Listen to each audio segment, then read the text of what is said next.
tu te prépares. Tu prends des avocats, tu te renseignes sur la loi, qu'est-ce que tu vas dire, comment tu vas faire. Tu dis à Dieu, j'ai péché en chantant. Il faut se préparer, faire tchouva, faire tchouva, faire tchouva, faire tchouva.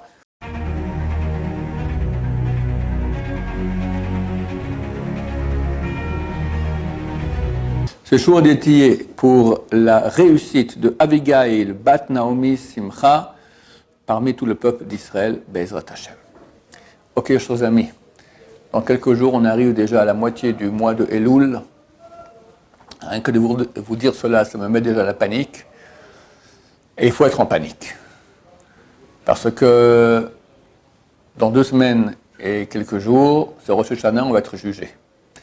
Et tout ce qui va se passer l'année prochaine sera jugé ce même jour. Tout.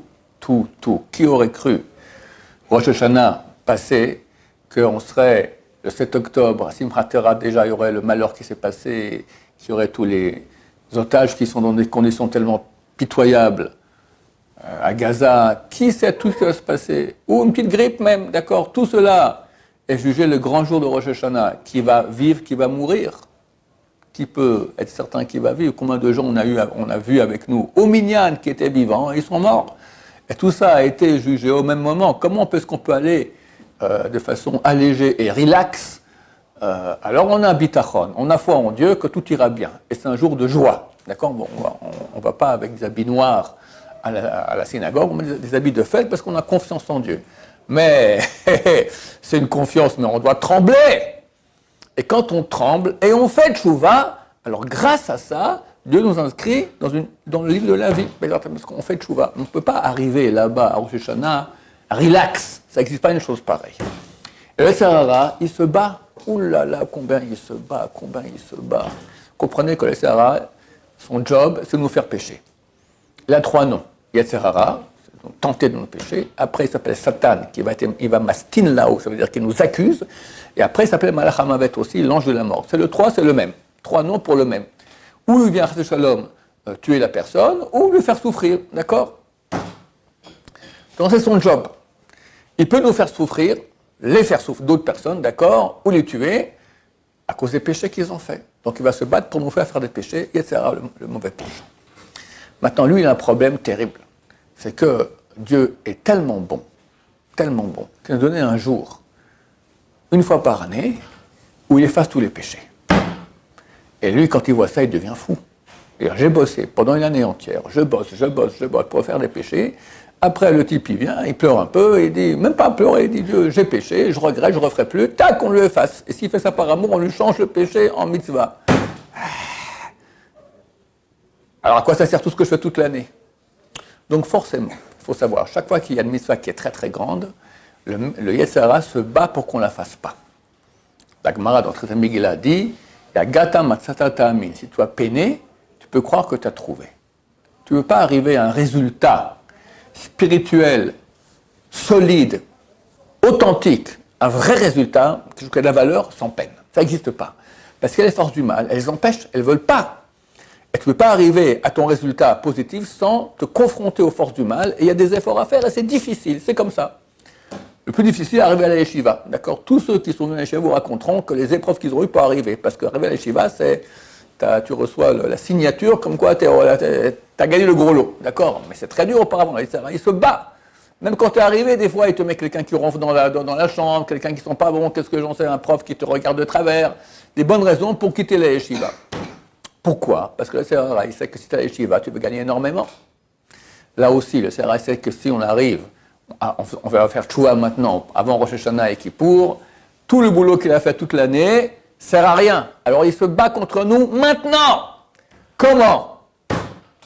Il y a à peu près 2, j'ai réfléchi ce matin comme ça, 2 axes sur lesquels il agit sur moi, d'accord? Je vous raconte sur moi, mais c'est valable, je crois, pour tout le monde. Ou bien il te dit comme ça, bon écoute, c'est pas la première fois de ta vie où tu fais Rosh Hashanah Kippour. Hachem t'aime bien, pas besoin d'entrer en grande panique, tu fais ta petite chouva normale et tout ira bien comme chaque année. C'était pas une année sans aucune souffrance, mais ça va, tu as survécu, tu n'es pas prisonnier à Gaza, on ne t'a pas coupé la jambe, tu n'as pas de chimiothérapie, tout va bien.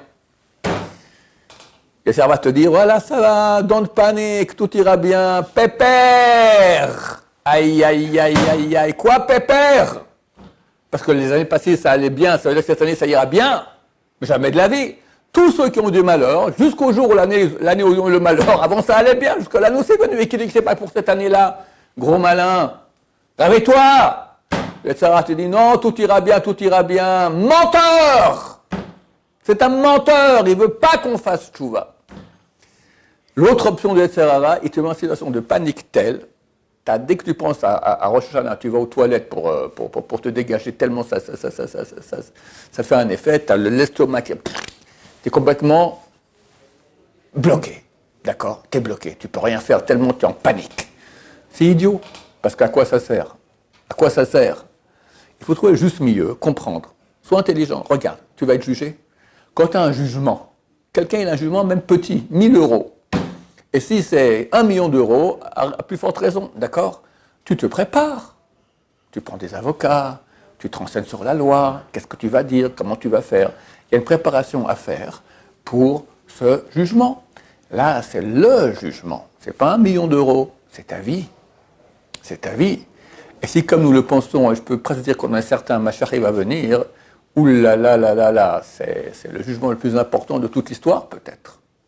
Chers amis, je dis ça, même je vous dis, je ne me rends pas compte. Mais il se peut qu'à ce Rosh Hashanah, on aura le jugement le plus grand de toute l'histoire. Qui verra Mashiach, qui ne verra pas, dans quelles conditions, qu'est-ce que tu seras après Mashiach, etc. Donc c'est clair qu'il faut agir pour se préparer pour le jugement. Et ça aura, soit il nous fait paniquer trop, et on ne fait plus rien, soit la paresse. La paresse, ça va, tout ira bien, surtout pas prendre... C'est un vrai jugement, c'est-à-dire un vrai jugement physique chez l'avocat, d'accord, les tribunaux pour 1000 euros, tu t'en occuperais. Et ça, que c'est toute ta vie, le SR est tellement fort qu'il nous fait oublier. Ça va, allez, tu fais un peu de chouva, machin, tout ira bien, comme d'hab. Non, c'est beaucoup trop grave. Il faut qu'on se rende compte que c'est grave et agir. Et agir intelligemment. Comment? Commencer à faire une introspection. Voir qu'est-ce qui ne va pas. Tu prends une feuille, tu regardes, il y a ça qui ne va pas, il y a ça qui ne va pas, il y a ça qui ne va pas, d'accord. Et tu commences à choisir maintenant, qu'est-ce que tu... C'est bien de faire tchouva sur tout, mais tu peux prendre sur toi. Tu ne peux pas prendre sur toi que tu vas, parce que pour que la tchouva soit totale, tu dois, 1, dire à Dieu, j'ai péché. 2, tu dois regretter. 3, tu dois dire que plus jamais tu le feras. Que quelqu'un dise, plus jamais je parle shonara. Plus jamais je m'énerve. Plus jamais je regarde une fille dans la rue. Plus jamais je mens. Rien que ça, déjà, d'accord, il est fou. C'est impossible, c'est inhumain. Donc, il faut... Alors, je ne dis pas non plus qu'il faut laisser ça, ça va, on continue. Non, tu vas faire des efforts, maintenant, tu vas travailler pour qu'il y ait... Tu vas dire à Dieu, je prends sur moi qu'il y ait moins de la shonara. Je prends sur moi moins regarder les filles. Je prends sur moi d'essayer de ne pas me mettre en colère. Essayez, d'accord? C'est aussi une valeur. Chaque tchouva a sa valeur. Ça ne va pas complètement effacer tes péchés du passé, mais au moins, ça a déjà une bonne valeur. Dieu voit que tu avances. Et Dieu comprend que tu es intelligent. C'est marqué celui qui prend tout sur lui, alors il ne pourra pas faire tchouva du tout. Le Yetzirah, c'est lui qui le pousse, vas-y, prends ça. Et on a une envie, parce que ces jours-là, ils sont très grands. J'ai une grande lumière qui descend en Rosh Hashanah. Et Kippour, on a envie de prendre tout sur soi. Ça, c'est les coups du Yetzirah. Allez, vas-y, je t'attends au tournant. Passe des fois 2 jours ou 2 mois, d'accord? Ou jusqu'à Pessah un grand maximum. Tout s'effondre comme un château de cartes. Rien du tout. On remet au même niveau. Il y a des gens, des années, chaque Kippour, ils font tchouva sur les mêmes choses, et chaque Kippour, après, ils retombent, et le même tchouva total, chaque année, il n'y a rien qui bouge. Pourquoi? C'est écrit clairement, quand quelqu'un veut monter 2 étapes d'un coup, il retombera à l'étape 0. Il faut monter une étape, et bien la tenir. Donc on prend sur soi une chose petite, mais ça, quoi qu'il y ait, on tiendra. Il faut une chose qui soit petite, pour que tu puisses la tenir dans tous les cas. Dans tous les cas, ça veut dire aussi pendant les vacances de juillet et d'août, d'accord, où tu es au bord de la mer et on oublie tout. Hashem Yishmor, là aussi tu tiendras bon. Le reste, tu ne peux pas venir à Yom Kippour, tu as pris ton petit machin tout minuscule, qui est minuscule, mais qui est solide, ça c'est vraiment la vraie tchouva. Et le reste, on continue la shonara, on continue les filles, on continue tout ce qu'on veut. Non, tu fais des efforts dans tout, mais... c'est pas que tu as pris sur toi que plus jamais tu transgresseras. Parce que ça, c'est du cinéma. C'est pas un côté de petit piment. Il s'imagine. Mais c'est la Sarah qui lui fait penser cela, comme ça pour le faire tomber après. Donc, il faut commencer à faire un travail très sérieux. D'abord, voir qu'est-ce qui ne va pas. Et prendre sur soi, qu'est-ce qu'on va essayer de changer. Et le point qu'on va prendre sur soi, 1 ou 2 points, pas plus petits pour l'année prochaine. Mais travailler là-dessus. Et commencer à faire tchouva, les slichot. Alors, les slichot, il y a des très belles chansons. C'est sympathique, c'est un peu fatigant lorsqu'on le fait au milieu de la nuit. Mais si vous regardez le texte, mais c'est phénoménal. C'est des textes pleins de sainteté, pleins de regrets, pleins de tchouva. Dieu, c'est toi qui nous pardonnes, on regrette ce qu'on a fait, etc. C'est énorme. Les faire maintenant, faire les slichot comme il faut bien, en comprenant ce qu'on dit. C'est déjà énorme comme préparation. Et après, on aura les 10 jours de tchouva. Les jeunes comme vous, ça vaut la peine de jeûner pendant tous les jours. Entre Rosh Hashanah et Kippour. On mange la nuit et on jeûne le jour. Le Ben Ishra, il dit, on aurait dû normalement jeûner non-stop. Non-stop, ça veut dire 7 jours de suite, à part Shabbat. Donc, à part Shabbat, tu jeûnes non-stop. Mais il dit, le plus grand tikkun pendant les 10 jours de pénitence, c'est faire Birkat Hamazon. Manger du pain. Même celui qui ne mange pas du pain souvent, c'est bien de faire Niklat Yadayim Motzi et Birkat Hamazon pendant ces 10 jours-là, pour faire le grand tikkun et dire Birkat Hamazon, bien sûr, avec beaucoup d'intention. Birkat Hamazon, c'est la seule bracha que nous avons qui est de la Torah. Comme c'est écrit dans la Torah, Vachalta, tu mangeras, Vasavat, tu seras rassasié, ou Verachta, tu feras la bénédiction. C'est marqué à propos d'aucune autre prière qu'on a une obligation. La seule, c'est de la Torah. Et c'est un très grand tikkun. Donc on mange la nuit, mais c'est bien de jeûner le jour. Le Rabbi Tzemach l'écrit, avec force et puissance. Il faut arriver à jeûner ces jours-ci, même si ça fait bisous Torah. Mais on va moins bien étudier la Torah pendant ces jours-ci. Tellement c'est des jours énormes. Chaque jour, des 10 jours de pénitence, ce même jour, le lundi, tu as jeûné, ça expie tous les péchés de tous les lundis de l'année. Et de la vie. Combien ça vaut? Des millions de milliards, des millions de milliards. Même sur le coup de la Torah. Même si c'est Bitul Torah, ces jours-ci-là. Et Bitul Amida, parce qu'on est en... Même Bitul Torah. Regarde, tu fais Slichot aujourd'hui? Tu fais pas Slichot? Non, J'en suis malade. D'accord? Les gens, Slichot, ça prend normalement un Slichot bien, comme il faut, pépère, comme il faut, en 50 minutes. Il y en a qui sont rapides 40 minutes, il y a des fous qui font 35 minutes. D'accord? Ok. 35 minutes. Mais c'est Bitul Torah. Hein? Bitul Torah! Comment les saints d'Israël ont-ils institué quelque chose qui est Bitul Torah? C'est écrit que Dieu est prêt à pardonner l'idolâtrie, le meurtre et les interdictions sexuelles, faire une bise à quelqu'un, ou pire! Ça, il est prêt à pardonner, mais il n'est pas prêt à pardonner Bitul Torah, que tu peux étudier, tu n'étudies pas. Donc c'est bien plus grave que ces péchés graves. Et pourtant, les saints d'Israël te disent maintenant, voilà, 50 minutes, t'arrêtes d'étudier la Torah. Tu dis à Dieu, j'ai péché en chantant. Eh bien oui, vu que les saints d'Israël l'ont institué, ça passe avant. Et pas question de dire, je vais étudier à la place. Pas question. Et donc les gueules de tu vois, c'est mieux... Pardon? Les gueules pendant la semaine, c'est mieux que étudier bien. Les jeunes? Dans les 6 jours... Les jeunes, ça c'est autre chose. Donc je te donne un exemple, voilà. Mais les jeunes aussi, c'est écrit, même que ça va te faire du Bitul Torah, ça va moins bien étudier. Je ne te dis pas non d'aller au lit toute la journée, d'accord? Tu étudies, mais c'est plus dur. Les rouages, ils tournent plus lentement quand on jeûne, d'accord? Pendant ces jours de pénitence, oui, absolument, ça vaut la peine parce que c'est tellement grand. Tellement grand. Faites année d'Imour aussi, très bien, pourquoi pas? Très très bien, excellent. En tout cas, il ne faut pas que ces jours nous passent comme ça sous le nez bêtement. C'est les plus grands jours de l'année, les plus beaux jours de l'année, le plus grand cadeau qu'Hachem nous donne. Hachem nous dit maintenant, viens. Le Midrash, il dit comme ça qu'à Kippour, le roi, il a dit à tous les gens de sa ville, de son pays, d'accord, vous sortez toutes les ordures de la maison, vous mettez au milieu de la rue. Et moi, je viens avec la voirie et je ramasse tout. D'accord? Tu laves ton linge sale. Tu dis à Hachem, j'ai péché, j'ai fait ça, tu racontes tout ce que tu as fait. Et tu regrettes. Et tu prends sur toi de t'améliorer. Eh bien, Dieu vient et pardonne tes péchés. Est-ce qu'il y a un cadeau plus grand que ça? C'est complètement illogique. Quelqu'un, il a fait un péché. Le péché, il est inscrit dans sa vie. Tu peux dire, Dieu, je regrette, je ne le referai plus, et comme ça, on te l'enlève? Oui. C'est un cadeau phénoménal qu'Hachem nous fait. Profitez de ce cadeau. Et je répète, Mashiach, il vient, Bezrat Hachem. Je ne sais pas quand il vient. Mais ça se peut que ce sera pendant ces jours-là. Parce que justement, Dieu nous fait un cadeau qui viendra pendant une période de tchouva. On sera en pleurs. Peut-être, j'imagine, je peux me tromper, on va sonner le chauffard à la fin de Kippour, on se retrouve le chauffard du Mashiach, Bezrat Hachem. T'imagines, t'es tout propre, tu vas sortir de Kippour. C'est beau. C'est marqué que Gog et Magog sera lieu pendant Sukkot. Une fois que les peuples vont voir que Mashiach est venu, ils vont s'unir contre nous, ils vont venir en guerre contre nous. Non, c'est marqué, ça sera normalement à Sukkot. D'accord? Donc ça correspond au calendrier Bezrat Hashem. En tout cas, chers amis, commencez à se réveiller, faire l'introspection et vous allez voir en vous les résistances. Le Yetzirah, il ne veut pas nous laisser. Pourquoi il ne veut pas? Parce qu'il sait très bien qu'il est en train de tout perdre. Plus tu sens de résistance, plus ça veut dire qu'ici, il y a quelque chose de grand à gagner. Des questions? À propos de la guerre de Gog et de Magog, je sais que le Rabbi Lubavitch, il avait dit comme quoi la guerre de Gog et de Magog qui passait, c'était la Shoah, il y a plus grand dans l'histoire que la Shoah. Non, il n'a jamais dit ça. Ce qu'ils ont dit, et le Rabbi Bachol aussi l'a dit, il a dit que la souffrance qui est inhérente à Gog ou Magog. Il y a des rabbins qui ont dit dans le Talmud, il a dit ça, il a dit que Mashiach vienne, je ne veux pas être présent quand il viendra. Tellement les souffrances pré-messianiques seront terribles. Alors, Rabbi Lubavitch, au Rabbi Bachol m'a dit, moi, perso, il m'a dit, à son avis, toutes les souffrances qui sont inhérentes à Gog ou Magog sont passées dans la Shoah. Presque tout, tu vois qu'on souffre encore. Mais il m'a dit, Gog ou Magog aura lieu.